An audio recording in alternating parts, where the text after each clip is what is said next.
Hi friends, good evening. Welcome to LTX classes. మనం 11th class NCERT RS Sharma సిరీస్ని start చేసుకున్నాం కదా. దానికి సంబంధించి 5 చాప్టర్స్ కంప్లీట్ అయ్యాయి. ప్రీ హిస్టారిక్ ఏజ్ వరకు కంప్లీట్ అవ్వడం జరిగిందనమాట.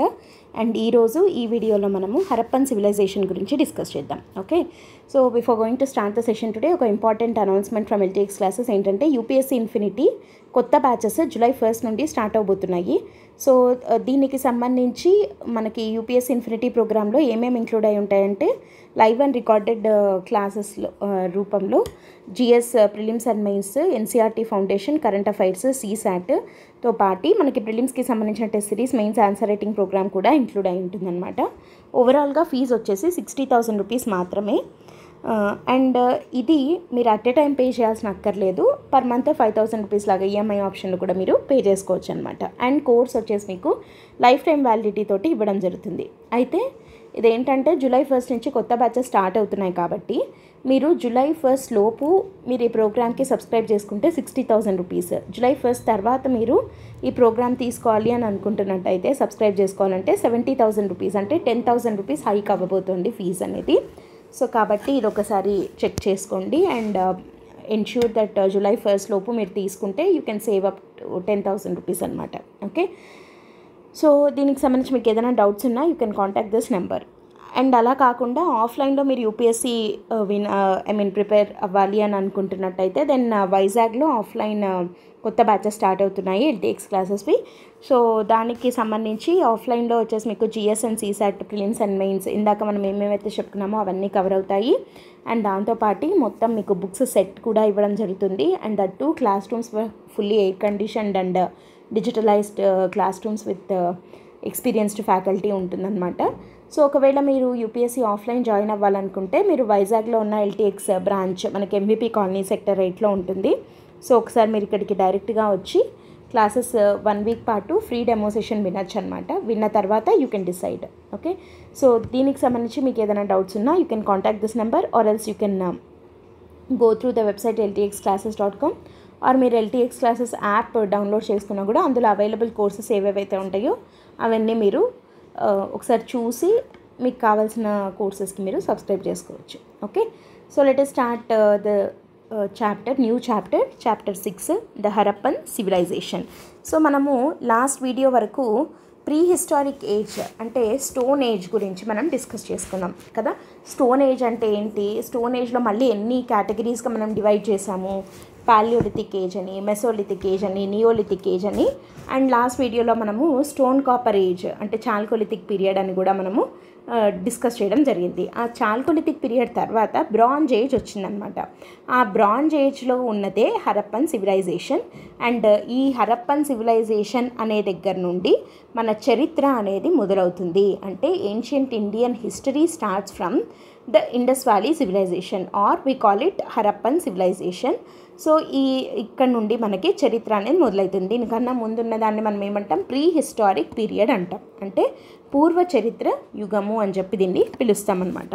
అయితే ఇప్పుడు ఈ హరప్పన్ సివిలైజేషన్ అని అంటున్నాం కదా. సో ఇదేంటి, ఇది దీంట్లో ఉన్న ఇంపార్టెంట్ లైక్ సైట్స్ ఏవి, అండ్ దాని ఆరిజిన్ ఏంటి, దాని ఎవల్యూషన్ ఏంటి, దాని క్యారెక్టరిస్టిక్స్ ఏంటి, ఫీచర్స్ ఏంటి, ఇంపార్టెంట్ సైట్స్ ఏంటి, అక్కడ దొరికిన ఫైండింగ్స్ ఏంటి, అండ్ వీళ్ళ కాలంలో పాలిటీ ఎలా ఉన్నింది, ఎకానమీ ఎలా ఉన్నింది, సొసైటీ ఎలా ఉన్నింది, రిలీజియన్ ఎలా ఉన్నింది, ఇవన్నీ కూడా డిస్కస్ చేస్తూ, దాంతోపాటు యూపీఎస్సీలో ప్రీవియస్గా హరప్ప సివిలైజేషన్ ఇండస్ వ్యాలీ సివిలైజేషన్కి రిలేటెడ్గా ప్రీవియస్గా యూపీఎస్సీలో అడిగినటువంటి ప్రిలిమ్స్ క్వశ్చన్స్ ఏమున్నాయి, మెయిన్స్ క్వశ్చన్స్ ఏమున్నాయి అనేవి కూడా మనము డిస్కస్ చేద్దాం. At the end of the chapter you will get to know all of these అనమాట. Okay, so first of all అసలు హరప్పన్ సివిలైజేషన్ దాని యొక్క ఇంపార్టెన్స్ చూద్దాము. ఆ తర్వాత ఆరిజిన్ అండ్ దాని స్ప్రెడ్ ఎలా ఉండింది, ఎక్స్పాన్షన్ ఎలా ఉండింది అనేది కూడా డిస్కస్ చేద్దాం. ఓకే, హరప్పన్ సివిలైజేషన్ ఆర్ దీన్ని ఇండస్ వ్యాలీ సివిలైజేషన్, యాక్చువల్గా దాన్నే మనం హరప్పన్ సివిలైజేషన్ అని అంటున్నాం. ఎందుకంటాము, బికాస్ హరప్పన్ సివిలైజేషన్ అని ఇండస్ వ్యాలీ సివిలైజేషన్ ఎందుకు అంటున్నాము అని అంటే, first of all Indus valley civilization అని ఎందుకు అంటున్నాము, దీన్నే మనం తెలుగులో ఏమంటాము, సింధు నాగరికత అని అంటాం. సింధు నాగరికత అంటే ఏంటి అని అంటే, సింధు నది ఒడ్డున డెవలప్ అయినటువంటి నాగరికత కాబట్టి సింధు నాగరికత. ఇండస్ రివర్ని తెలుగులో మనం ఏమంటామంటే సాంస్క్రిట్ నేమ్ లేదా తెలుగులో అనుకోవచ్చు సింధు నది అని అంటాము.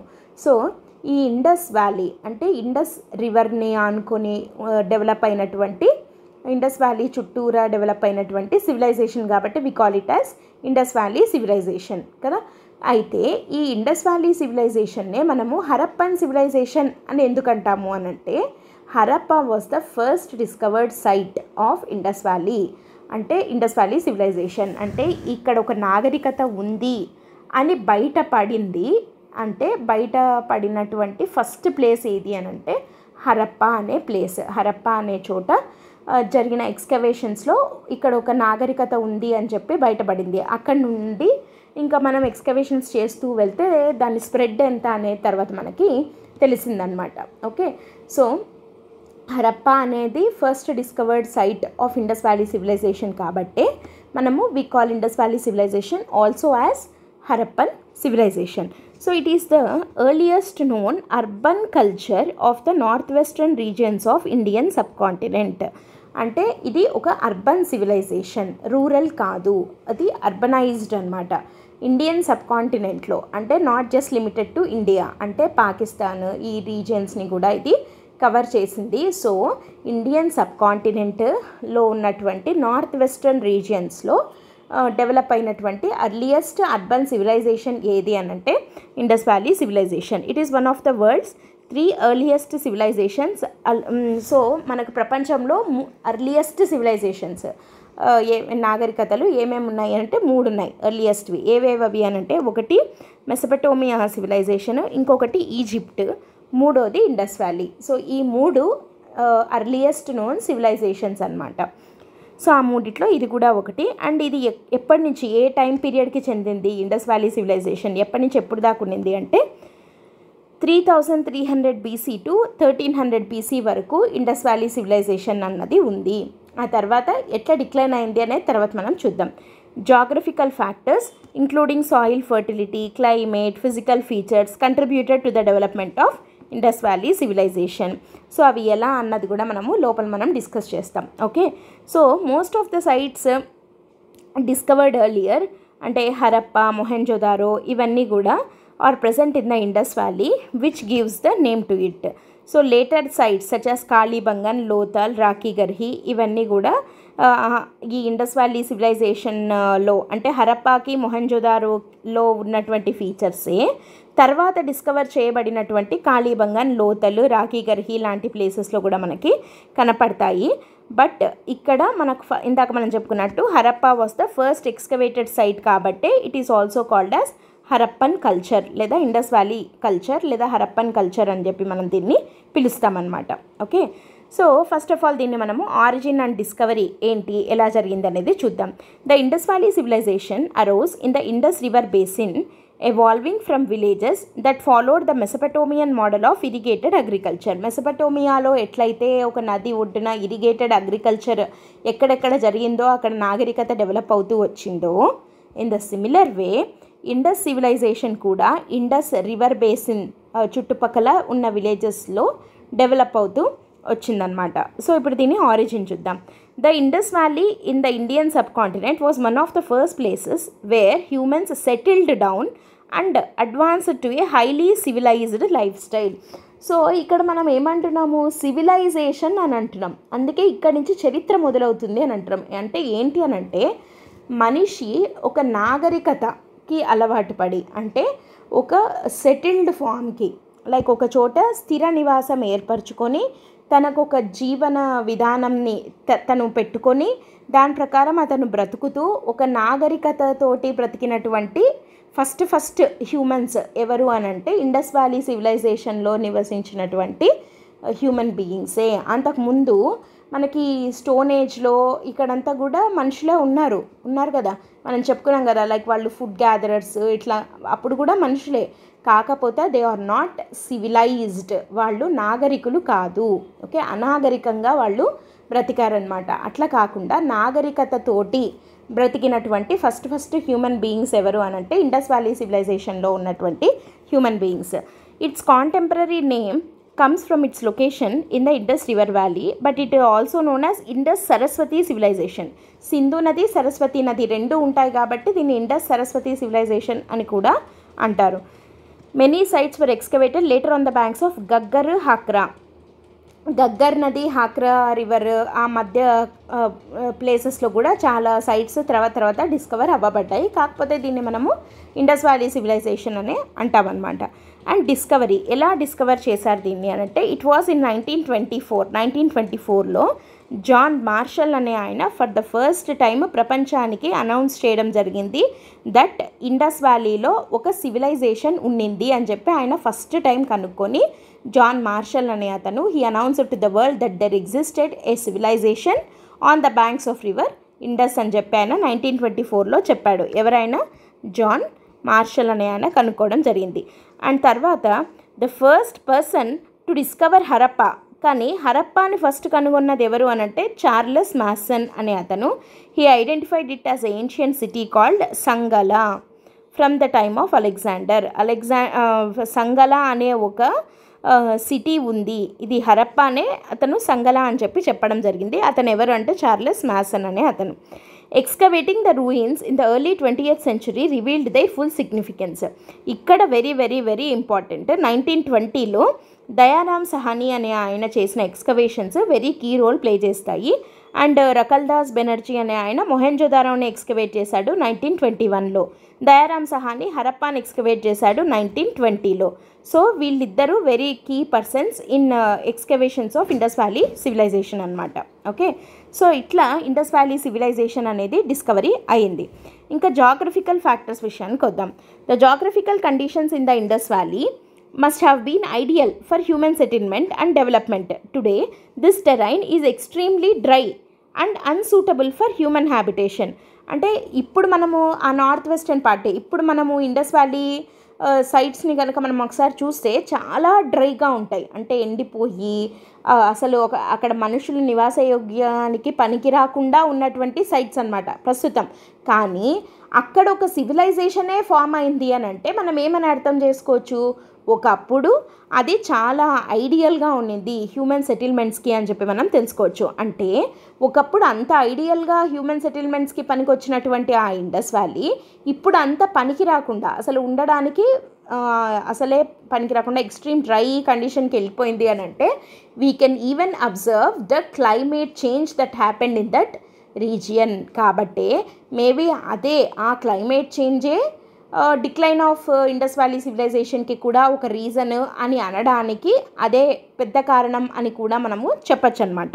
Next, the Indus seals are found to have figures of variety of plants and animals that can exist only in moderately wet conditions. Therefore, it is assumed that climatic conditions were quite moderate. మనకి Indus valley సివిలైజేషన్లో seals and sealings అంటే కొన్ని ఇట్లా గుర్తుల్లాగా దొరికాయి కదా, అట్లాంటి గుర్తుల మీద కొన్ని ప్లాంట్స్ కొన్ని యానిమల్స్వి ముద్రలు ఉన్నాయన్నమాట. దట్ మీన్స్ అంటే వాళ్ళకి అవి తెలుసనే కదా, ఆ ప్లాంట్స్ యానిమల్స్ వాళ్ళకి తెలుసు అని అర్థం. సో అట్లాంటి ప్లాంట్స్ అండ్ యానిమల్స్ సీల్స్ మీద ఉన్నవి వాళ్ళకు తెలుసు అని అంటే అర్థం ఏంటి అని అంటే వాళ్ళు అట్లాంటి కైండ్ ఆఫ్ ప్లాంట్స్ని వాళ్ళు పండించేవాళ్ళు అండ్ అట్లాంటి కైండ్ ఆఫ్ యానిమల్స్ అప్పట్లో బ్రతికేవి అనే అది అర్థము. అంటే అట్లాంటి ప్లాంట్స్ అండ్ యానిమల్స్ అవి ఎలాంటివి అని అంటే they can sustain only in moderately wet conditions. అంటే కొంచెమన్నా వెట్గా ఉన్న కండిషన్స్లో మాత్రమే బ్రతకగలిగే ప్లాంట్స్ అండ్ యానిమల్స్ అనమాట అవి. అంటే దాని అర్థం ఏంటి అని అంటే ఒకప్పుడు ఇదే ఇప్పుడు ఏదైతే డ్రైగా ఉంది అని అంటున్నామో అది మోడరేట్లీ వెట్గా ఉండింది అని దాని అర్థం అనమాట. అంటే అప్పట్లో వాళ్ళ క్లైమేట్ క్వైట్ మోడరేట్గా ఉండింది, ఇవి బ్రతకడానికి పనికొచ్చేంత వెట్గా ఉండింది అని చెప్పి మనకి తెలుస్తుంది. The vast plains along the Indus were very fertile. అప్పుడు అగ్రికల్చర్ మెయిన్గా ఉండింది. సెటిల్ డౌన్ అయ్యారు అంటే అగ్రికల్చరే కదా అప్పట్లో మెయిన్. సో అంటే బాగా ఫర్టైల్గా ఉండిందనమాట. The floods deposited rich alluvial soil on these plains every year and irrigated the lands. మనము ఆల్రెడీ ఒకసారి చెప్పుకున్నాము ఏంటంటే ఈ హిమాలయాస్ తర్వాత ఇండస్ ఇట్లాంటి ఏవైనా సరే ఒక రివర్ ఫ్లో అవుతుంది అంటే అక్కడున్న ఏరియాస్ చాలా సస్యశ్యామలంగా ఉంటాయి. Like for example if you take Godavari basin లేదంటే కృష్ణా రివర్ బేసిన్ ఇట్లాంటివి తీసుకుంటే అక్కడ పంటలు బాగా పండుతాయి కదా. సో ఎందుకు అట్లా అంటే లైక్ ఫర్టైల్గా ఎందుకు ఉంటాయి అని అంటే ఆ రివర్స్ అవి వాటి అంటే అవి ఫ్లో అయ్యే దారిలో కొన్ని మినరల్ డిపాజిట్స్ని అన్నిటినీ ఇట్లా అని కలెక్ట్ చేసుకుంటూ వచ్చి ఒక చోట డిపాజిట్ అవ్వడం వల్ల ఆ సాయిల్ అనేది చాలా ఫర్టైల్గా ఉంటుంది. ఆ రివర్ బెడ్స్ దగ్గర ఉన్నటువంటి సాయిల్ని మనము అల్యూవియల్ సాయిల్ అని అంటాము. అండ్ ఆ alluvial soil is very very fertile అనమాట. అగ్రికల్చర్కి చాలా సూట్ అయ్యే సాయిల్ అది. సో అప్పుడు క్లైమేట్ మోడరేట్లీ వెట్ అని మనం అంటున్నాము. అండ్ ఇండస్ రివరు తర్వాత సరస్వతి నది వీటి వల్ల అక్కడ ఉన్నటువంటి సాయిల్ కూడా ఫర్టైల్గా ఉంది కాబట్టి సో ఈ రెండిటి యొక్క కాంబినేషన్ తోటి అక్కడ జనాలు సెటిల్ డౌన్ అయ్యారు. అంటే geographical factors helped the human beings at that time to settle down there. So that's why a civilization flourished at Indus river bank అని చెప్పి మనకి తెలుస్తుంది. సో జాగ్రఫికల్ ఫ్యాక్టర్స్ వల్ల ఇండస్ వ్యాలీ సివిలైజేషన్ అనేది అక్కడ ఆరిజినేట్ అయింది అని చెప్పి మనకి తెలుస్తుంది అనమాట. ఇంకా క్రోనాలజీ విషయానికి వద్దాం. ఇక్కడ హరప్పన్ లేదా ఇండస్ వ్యాలీ సివిలైజేషన్ని కూడా we divide it into phases. మనము పాలియోలిథిక్ మెసోలిథిక్ అని డివైడ్ చేసుకున్నట్టే హరప్పన్ సివిలైజేషన్ని కూడా మనము కొన్ని ఫేజెస్గా డివైడ్ చేస్తాము. బికాజ్ ఆ పర్టికులర్ అంటే ఒక టైం పీరియడ్ నుంచి ఇంకో టైం పీరియడ్కి మధ్య ఉన్నటువంటి చేంజెస్ని అబ్జర్వ్ చేయడానికి. ఓకేనా. సో ఫీచర్స్లో డిఫరెన్సెస్ ఉన్నాయన్నమాట. The civilization that can be dated between 3300 BC to 1300 BC with the help of radiocarbon dating పద్ధతి ద్వారా అక్కడ దొరికినటువంటి రిమైన్స్ ఏవైతే ఉంటాయో వాటిని రేడియో కార్బన్ డేటింగ్ చేస్తే మనకి ఇవి అంత పాతవి అని చెప్పి మనకి తెలుస్తుంది అనమాట. The entire time line is divided into 3 phases. Early Harappa, mature Harappa, later Harappa అని చెప్పి మనము డివైడ్ చేయొచ్చు. దాంట్లో ఫస్ట్ అర్లీ హరప్పన్ ఫేజ్ చూద్దాం. 3300 BC నుంచి 2600 BC వరకు ఉన్న టైం పీరియడ్ని అర్లీ హరప్పన్ ఫేజ్ అంటాము. అండ్ ఈ ఫేజ్లో డిస్కవర్ అంటే లైక్ ఈ ఫేజ్కి చెందిన ఇంపార్టెంట్ సైట్స్ ఏవి అంటే ఆ టైం పీరియడ్లో బాగా ప్రామినెంట్గా ఉన్నటువంటి సైట్స్ ఏవి అంటే హరప్ప, కోట్ డిజీ, అమ్రి. అండ్ ఫీచర్స్ ఏంటి అర్లీ హరప్పా స్టేజ్లో అంటే ఫోర్టిఫికేషన్ జరిగింది, అంటే కోటల్లాగా కట్టుకోవడము అట్లాంటివి చేశారు. తర్వాత గ్రిడ్ ప్లానింగ్ అంటే ఇట్లా గ్రిడ్స్గా ప్లాన్ చేసి హౌసెస్ని కన్స్ట్రక్ట్ చేయడము. తర్వాత ట్రేడ్ నెట్వర్క్ చాలా బాగా డెవలప్ అయింది. తర్వాత క్రాఫ్ట్స్లో స్పెషలైజేషన్ వచ్చింది. ఇది అర్లీ హరప్పన్ ఫేజ్లో ఉన్నటువంటి ఫీచర్స్. తర్వాత ట్రాన్సిషనల్ ఫేజ్, ఇది సెకండ్ అని అనుకోకుండా ట్రాన్సిషనల్ అని అనుకుందాం. ఇక్కడ ఇంపార్టెంట్ సైట్స్ వచ్చేసి కునాల్, ధోలవీర. ఇక్కడ ఫీచర్స్ ఏంటి అని అంటే ఈ క్రాఫ్ట్ అనేది ఇంకా లెవెల్ పెరిగింది. క్రాఫ్ట్ స్పెషలైజేషన్ ఆల్రెడీ స్టార్ట్ అయింది కదా, అది ఇంకా మెచ్యూర్డ్ స్టేజ్కి వెళ్ళింది. తర్వాత ఇరిగేషన్ సిస్టము ఆర్గనైజ్డ్గా అంటే లైక్ డ్యామ్స్ కానీ అట్లా కాలువల్లాగా డ్రైనేజ్ సిస్టమ్ అనేది ప్రాపర్గా వచ్చింది. అండ్ తర్వాత పాటరీ డిజైన్స్ అనేవి స్టార్ట్ అయ్యాయి ఈ ట్రాన్సిషనల్ ఫేజ్లో. నెక్స్ట్ ఫేజ్ వచ్చేసి మెచ్యూర్ హరప్పన్ ఫేజ్. ఇది 2600 to 1800 BC మధ్యలో. అండ్ ఇక్కడ ఇంపార్టెంట్ సైట్స్ మొహెంజోదారో, కాళీబంగన్. ఈ పర్టికులర్ టైం పీరియడ్లో ఇవి రెండు బాగా ప్రామినెంట్గా ఉన్నాయని తెలుస్తుంది మనకి. ఓకే, అంటే ఇవి ఎట్లా తెలుస్తాయి మనకి? అగైన్ ఎక్స్కవేషన్స్, వాటిని రేడియో కార్బన్ డేటింగ్ చేయడం ద్వారా. ఇక్కడ ఫీచర్స్ ఏంటి అని అంటే అర్బనైజేషన్ చాలా బాగా జరిగింది అని చెప్పి మనకి మొహెంజోదారో దొరికిన ఎక్స్కవేషన్స్ ద్వారా తెలుస్తుందన్నమాట. తర్వాత emergence of writing, script writing అనేది స్టార్ట్ అయింది ఇక్కడే. తర్వాత ఆర్టిఫాక్ట్స్ అన్నీ ఒకటే రకంగా ఉన్నవి అట్లాంటివి దొరికాయి. తర్వాత ట్రేడ్ అనేది ఇంకా ఇంప్రూవ్ అయింది. ఇది మెచ్యూర్ ఫేజ్ ఆఫ్ హరప్పాలో మనం చూడొచ్చు. తర్వాత లేటర్ హరప్పా వచ్చేసరికి 1800 BC to 1500 లేదా 1300 BC. ఇది కొంచెము లైక్ ఏది అనేది ఇంకా డౌట్ఫుల్గా ఉంది, బట్ 1300 BC అని చెప్పి మనం చెప్పచ్చు. 3300 to 1300 BC. సో ఇక్కడ ప్లేసెస్ ఏముంటాయంటే సిస్వాల్, రోజ్ది, రంగాపూర్. ఇవి లేటర్ హరప్పన్ ఫేజ్లో ఉన్నటువంటి ఇంపార్టెంట్ సైట్స్ ఆఫ్ హరప్పా. ఇక్కడ ఫీచర్స్ ఏంటి అని అంటే ఇక్కడ ఈ టైం పీరియడ్లో ఇంకా హరప్పా అనేది డిక్లైన్ అయిపోయింది. కొన్ని ఇంపార్టెంట్ సైట్స్ అబాండన్ అయిపోయాయి, అంటే ఇంక వదిలేసి వెళ్ళిపోవడం లేదా అక్కడ ప్రజలందరూ చనిపోవడం ఇట్లాంటివి జరిగాయి. అండ్ పాస్టోరల్ మోడ్, పాస్టోరల్ అంటే ఏంటి? పశుపోషణ అనేది ఇక్కడి నుంచి స్టార్ట్ అయింది. అదే మనకి తర్వాత నెక్స్ట్ సివిలైజేషన్ అయినా లైక్ నెక్స్ట్ పీరియడ్ అయినా వేదిక్ ఏజ్కి ఒక నాందిలాగా అనమాట లేటర్ హరప్పన్లో జరిగినటువంటి ఈ మార్పు. సో ఇట్లా మనము 3 ఫేసెస్ కింద హరప్పన్ సివిలైజేషన్ని డివైడ్ చేసాము. అంటే ఇక్కడ స్టార్ట్ అయింది, ఇక్కడ ఫోర్టిఫికేషన్ కానీ ట్రేడింగ్ కానీ క్రాఫ్ట్ స్పెషలైజేషన్ మొదలైంది. తర్వాత ఆ క్రాఫ్ట్ స్పెషలైజేషన్ ఇంకా ఇంక్రీజ్ అయింది, ఇరిగేషన్ సిస్టమ్ ఉండింది, పాటరీ చాలా అద్భుతంగా జరిగింది. ఆ తర్వాత మెచ్యూర్ ఫేజ్కి వచ్చేసరికి అర్బనైజేషన్ విపరీతంగా జరిగిందనమాట. వాటికి ఎగ్జాంపుల్ కింద మొహెంజోదారో, ఇది బిగ్గెస్ట్ సిటీ, లైక్ అంటే ఒక పెద్ద సిటీ అనమాట ఇది హరప్పన్ సివిలైజేషన్లో. వీ కెన్ సీ దాని అనమాట గ్రేట్ గ్రానరీ, గ్రేట్ బాత్, ఇట్లాంటివన్నీ ఉన్నాయి. సో హైలీ అర్బనైజ్డ్ సిటీ అని చెప్పి మనకి ఇది తెలుస్తుంది. మెచ్యూర్ ఫేజ్లో సిటీస్ అనేవి ఎక్కువ అయ్యాయి. అండ్ తర్వాత కాళీబంగన్, తర్వాత రైటింగ్, వాళ్ళకి స్క్రిప్ట్, ఇండస్ వ్యాలీ స్క్రిప్ట్ ఉంది, ఇంకా మనం దాన్ని డిసైఫర్ చేయలేకపోయాము అని కూడా మనం చెప్పుకున్నాం కదా. సో ఈ స్క్రిప్ట్ రైటింగ్ ఇవంతా కూడా మనకి మెచ్యూర్ హరప్పన్ స్టేజ్లో జరిగిందనమాట. తర్వాత లేటర్ హరప్పన్ దగ్గరికి వచ్చేసరికి డిక్లైన్ అయిపోయింది. సో మనము ఇట్లా ఫేజెస్గా early Harappan, mature Harappan and later Harappan ఫేజెస్గా మనము ఇండస్ వ్యాలీ సివిలైజేషన్ని డివైడ్ చేసి చదువుతాం. ఓకేనా. సో ఇప్పుడు మనము ఈ ఇండస్ వ్యాలీ సివిలైజేషన్లో మనం ఇప్పటి వరకు కొన్ని సైట్స్ అని చెప్పి చూసాం కదా, అవి ఎక్కడున్నాయి అండ్ అక్కడ దొరికినటువంటి ఇంపార్టెంట్ ఫైండింగ్స్ లేదా వాటి యొక్క ఫీచర్స్ ఏంటి అనేది డిస్కస్ చేద్దాం. Okay. So first of all before going to discuss the important sites, మనం ఒకసారి ఇండస్ వ్యాలీ సివిలైజేషన్ మ్యాప్ని చూద్దాము. మ్యాప్ చూసి వచ్చి మనం మళ్ళీ ఇంపార్టెంట్ సైట్స్ అండ్ అక్కడ ఉన్నటువంటి మేజర్ ఫైండింగ్స్ని డిస్కస్ చేద్దాం. Okay. So 1 second. Here is the map of Indus valley civilization. ఇక్కడ మనం చూస్తే మొత్తం చూడండి ఇండియన్ సబ్ కాంటినెంట్కి అంతా స్ప్రెడ్ అయింది అని చెప్పుకున్నాం కదా. ఇక్కడ ఇంపార్టెంట్ సైట్స్ ఇప్పటి వరకు మనము చూసిన వాటిల్లో ఇంపార్టెంట్ పేర్లని I underline, you just go through it. ఇక్కడ చూడండి అన్నీ ఉన్నాయి మనకి. Lothal, Surkotada, Dholavira, Chanhudaro, Kot Diji and here you can see Mohenjodaro కనపడుతుంది కదా, మొహెంజోదారో. సో ఇది తర్వాత and here is Harappa, first discovered site కదా ఈ Harappan city.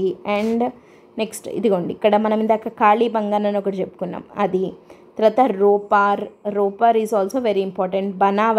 Banawali is important site. Rakhi Garhi is very very important. So ఇవి important sites of Amri. Here Amri, ఇది చూడండి బాలాకోట్ పక్కకే ఉంది అమ్రీ. సో ఇవన్నీ కూడా important sites of Indus valley civilization. మిగతావి కూడా ఇండస్ వ్యాలీ సివిలైజేషన్వే, బట్ ఇక్కడ మనం ఏదైతే రెడ్లో రౌండ్ చేసామో ఇవి వెరీ వెరీ ఇంపార్టెంట్. మండా కూడా ఈ రౌండ్ చేసినవి ఏవైతే ఉన్నాయో వీటి మీద ప్రీవియస్గా క్వశ్చన్స్ వచ్చాయి కాబట్టి వీటిని రౌండ్ చేయడం జరిగింది. సో ఇప్పుడు ఈ ప్లేసెస్, వీటిలో దొరికినటువంటి ఫైండింగ్స్ అవి మనం చూద్దాం. And even you can see here ఇవి ఏ నది ఒడ్డున ఉన్నాయి అనేది కూడా ఇక్కడ మ్యాప్లో ఉంది. బట్ అగైన్ మళ్ళీ ఒకసారి జాగ్రత్తగా ప్రతి ఒక్క సైట్ అది ఏ రివర్ ఒడ్డున ఉంది అన్నది చూసుకుంటే బాగుంటుందన్నమాట. Okay. So let us start with the first discovered site of Indus valley civilization, that is హరప్పానే కదా ఫస్ట్ డిస్కవర్ చేసింది. సో దాంతో మొదలు పెడతాం. హరప్పా అనేది ఫస్ట్ సిటీ లేదా first site of Indus valley civilization. ఇది ప్రస్తుతం ఎక్కడుంది హరప్పా? మనం ఇందాక మ్యాప్లో చూస్తాం, పాకిస్తాన్లోని పంజాబ్ ప్రావిన్స్. మనకి ఇండియాలో కాకుండా పాకిస్తాన్లో కూడా పంజాబ్ ఉంది కదా. సో అక్కడ ఉన్నటువంటి పంజాబ్ ప్రావిన్స్లో ఉందన్నమాట. Here it is in Pakistan, right. So ఇక్కడ ఈ బ్లాక్ కలర్ బార్డర్ ఏదైతే ఉందో అది పాకిస్తాన్ని ఐడెంటిఫై చేస్తుంది. చూడండి ఇక్కడ ఇండియా, ఇది ఆఫ్ఘనిస్తాన్, మధ్యలో ఇలా పాకిస్తాన్ వచ్చేసింది కదా. సో హరప్పా, మొహెంజోదారో రెండు కూడా పాకిస్తాన్లోవే. అండ్ హియర్ రాఖీ కర్హీ ఇండియాలో, రాఖీ కర్హీ కానీ రోపార్ కానీ బనావలి కానీ కాళీబంగన్ ఇవన్నీ ఇండియాలో. కాళీబంగన్ ఇక్కడ ఇట్లా పోయింది, but it is in India కదా. సో ఇండియన్ సైట్స్ ఏవి, తర్వాత పాకిస్తాన్లో ఉన్నటువంటివి ఏవి, ఇట్లా కూడా డిఫరెన్షియేట్ చేసి చూడండి. బికాజ్ ఒక స్టేట్మెంట్లో ఏదైనా చిన్న చేంజ్ చేసి ఇండియా బదులు పాకిస్తాన్ అని చెప్పి ఇవ్వడము అట్లా ఇవ్వచ్చు. సో కొంచెం జాగ్రత్తగా ఉండాలి. సో మొత్తానికి హరప్పా అనేది it existed between 2600 to 1900 BC. ఇది ప్రస్తుతం పాకిస్తాన్లో ఉన్న పంజాబ్ ప్రావిన్స్లో ఉంది. అండ్ రవి రివర్ ఒడ్డున ఉంది. రవి లేదా రబీ అని కూడా అంటాము. సో ఈ నది ఒడ్డున ఉందన్నమాట హరప్పా అనే ఇండస్ వ్యాలీ సైట్. దీంట్లో మేజర్ ఫైండింగ్స్ ఏంటి? ఫస్ట్ ఈ సైట్ని డిస్కవర్ చేసిన ఇందాకే చెప్పుకున్నాం మనం 1920లో దయారాం సహాని అనే ఆయన డిస్కవర్ చేయడం జరిగింది కదా. అండ్ ఈ Harappan city it was divided into 2 parts. ఒకటి వచ్చేసి సిటాడెల్, రెండోది వచ్చేసి లోవర్ టౌన్. దీని గురించి మనం already last videos like contents అట్లా చెప్పుకునేటప్పుడు ఆర్ స్టోన్ ఏజ్ క్లాస్లోనో మనము ఆల్రెడీ డిస్కస్ చేసాము. ఏంటది అనంటే సిటాడెల్ అంటే ఒక ఫోర్ట్ అనమాట. Citadel is nothing but fort, ఒక కోట లాంటిది. ఫోర్టిఫికేషన్ అంటాం, అంటే కోటలాగా ఇట్లా ఉండడం, అది ఎత్తు మీదుగా ఉంటుందన్నమాట. అండ్ లోవర్ టౌన్ అంటే లైక్ కింద మామూలుగా ఇల్లు అవన్నీ కింద ఉంటాయి. అంటే మేబీ సిటాడెల్ అనేది అప్పట్లో దాన్ని రూల్ చేస్తున్నది, అంటే అక్కడ ఒక కింగ్ అయి ఉండొచ్చు. మనకి ఒక ఫస్ట్ పాయింట్ ఏంటి అంటే ఇండస్ వ్యాలీ సివిలైజేషన్కి సంబంధించి పాలిటీ ఎలా ఉండింది అంటే అక్కడ లైక్ పొలిటికల్ కండిషన్స్ ఎట్లా ఉన్నాయి ఇవన్నీ మాత్రం మనకి we are not known of that, మనకి అదొక్కటి తెలియట్లేదు. సో మేబీ కింగ్ అయి ఉండొచ్చు, లేదా కొన్ని బుక్స్లో ఏమని అంటారు అంటే ప్రీస్ట్ ఉంటాడు కదా, పూజారి, అతనే కింగ్ లాగా అప్పట్లో అని చెప్పి అంటారనమాట. సో మేబీ ఎవరో ఒకరు అయి ఉండొచ్చు. But like who is the chief of that particular city, he stays in the citadel అనమాట. సిటాడెల్లో అతను ఉండేవాడు అండ్ మిగతా ప్రజలందరూ లోవర్ టౌన్లో నివసించేవాళ్ళు. And great granary was located in the citadel. Granary అంటే ఏంటి అని అంటే ఒక లైక్ వేర్ హౌస్ లాంటిది అనమాట. ఫుడ్ గ్రెయిన్స్ని వాటిని స్టోర్ చేసుకోవడానికి గ్రానరీ అనేదాన్ని కన్స్ట్రక్ట్ చేసేవాళ్ళు. And elaborate drainage facilities made of baked bricks can be found in Harappa. Baked bricks అంటే కాల్చిన ఇటుకలతో తయారు చేసిన డ్రైనేజ్ సిస్టమ్, కాలువలు ఇట్లాంటివి, డ్రైనేజ్ ఫెసిలిటీస్ లాంటివి మనకి హరప్పాలో మనము దొరికిన ఎక్స్కవేషన్స్లో చూడొచ్చు. And evidence of wheel made and baked pottery, అంటే కుండలు తయారీ అనేది వీల్తో ఇట్లా చక్రం మీద ఇట్లా తిప్పుతూ తయారు చేస్తారు కదా. సో అట్లా వీలు దొరికింది అండ్ వీల్తోటి పాటరీ చేసినట్టు కూడా మనకి అర్థమవుతుంది హరప్పాలో. అండ్ కాఫిన్ బరియల్ అంటే ఇట్లా ఒక బాక్స్లో చనిపోయిన డెడ్ బాడీని పెడతారు కదా. సో అట్లాంటి ఒక కాఫిన్ కూడా హరప్పన్ టైంది మనకి దొరికిందనమాట. సో ఇవి findings of Harappa. And next important site వచ్చేసి మనకు తెలిసిందే, దట్ ఈస్ మొహెంజోదారో. ఈ మొహెంజోదారో ఎక్కడుంది? ఇది కూడా ప్రస్తుతం పాకిస్తాన్లోని సింధ్ ప్రావిన్స్లో ఉందన్నమాట. ఇది ఇండస్ నది ఒడ్డుననే ఉంది. మనం ఇందాక హరప్పా ఎక్కడ అన్నాము? రవి రివర్ ఒడ్డున అని అన్నాము. మొహెంజోదారో వచ్చేసి ఇండస్ రివర్ ఒడ్డునే ఉందన్నమాట. అండ్ దీంట్లో ఇంపార్టెంట్ పాయింట్స్ ఏంటి అని అంటే it is included as UNESCO world heritage site.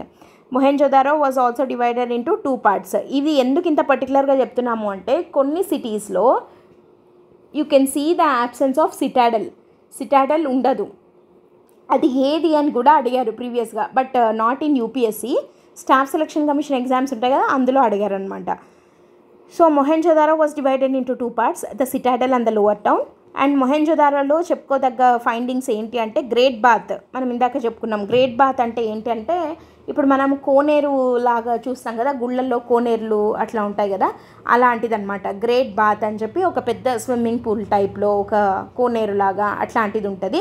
And even అక్కడ డ్రెస్ చేంజింగ్ రూమ్స్ కానీ ఆ స్టెప్స్ కానీ అవన్నీ చాలా క్లియర్గా ఉన్నాయి. That shows that this civilization is urbanized అని చెప్పి మనకి తెలుస్తుంది అనమాట. It is a ritual bathing site. అంటే ఏదన్నా ఒక లైక్ వాళ్ళకి ఏదైనా ఒక స్పెషల్ డేస్ అట్లా ఉన్నప్పుడు అందరూ అక్కడ గ్యాదర్ అయ్యి అక్కడ స్నానం చేయడం అనేది ఒక రిచువల్ అనమాట. అది great bath. And great granary ఇది హరప్పాలో ఉంది, మొహెంజోదారోలో ఉంది.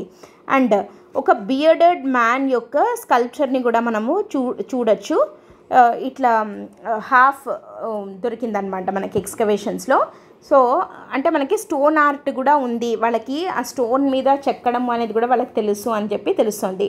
ఆ బియర్డెడ్ మ్యాన్ని ప్రీస్ట్ అని చెప్పి కూడా అంటారనమాట. And bronze dancing girl statue, దీని గురించి మనం చాలాసార్లు డిస్కస్ చేసాము. ఈ bronze dancing girl shows that they have knowledge about metals అని చెప్పి, మెటలర్జీ వాళ్ళకి తెలుసు అని చెప్పి మనకు దీని ద్వారా తెలుస్తుంది. అండ్ అంతేకాకుండా టెర్రకోట, ఇది ఒక మట్టి లాంటిది కదా, సో దీంతో తయారు చేసినటువంటి బుల్స్, బఫెల్లో, తర్వాత ఫీమేల్ ఫిగర్స్ ఇవన్నీ చాలా బయటపడ్డాయి మొహెంజోదారోలో. అండ్ కంప్లీట్ బరియల్ని కూడా మనం మొహెంజోదారోలో చూడొచ్చు. And also Pashupati Mahadeva seal కూడా మనకి మొహెంజోదారోలోనే బయటపడింది. The very famous Pashupati Mahadeva seal, bronze dancing girl and bearded man sculpture ఇవన్నీ కూడా మొహెంజోదారోలో దొరికినటువంటి ఫైండింగ్స్ అన్నమాట, లైక్ దొరికిన ఎక్స్కవేషన్స్లో దొరికినటువంటివి ఇవి. సో ఇట్లా మొహెంజోదారో, హరప్ప ఇవి important sites of Indus valley civilization. So మనము ఇది ఈరోజు మనము లైక్ ఆరిజిన్ చూసాము and expansion of Indus valley civilization చూసాము. And important sites of Indus valley సివిలైజేషన్లో హరప్ప అండ్ మొహెంజోదారో గురించి డిస్కస్ చేయడం జరిగింది కదా. మిగతా ఇంపార్టెంట్ సైట్స్ అండ్ దాని యొక్క ఫైండింగ్స్, దాంతోపాటు జనరల్గా characteristic features of Indus valley civilization అవన్నీ కూడా మనము నెక్స్ట్ వీడియోలో డిస్కస్ చేద్దాం. Okay, that's it for today. Thanks for listening. All the best. Bye.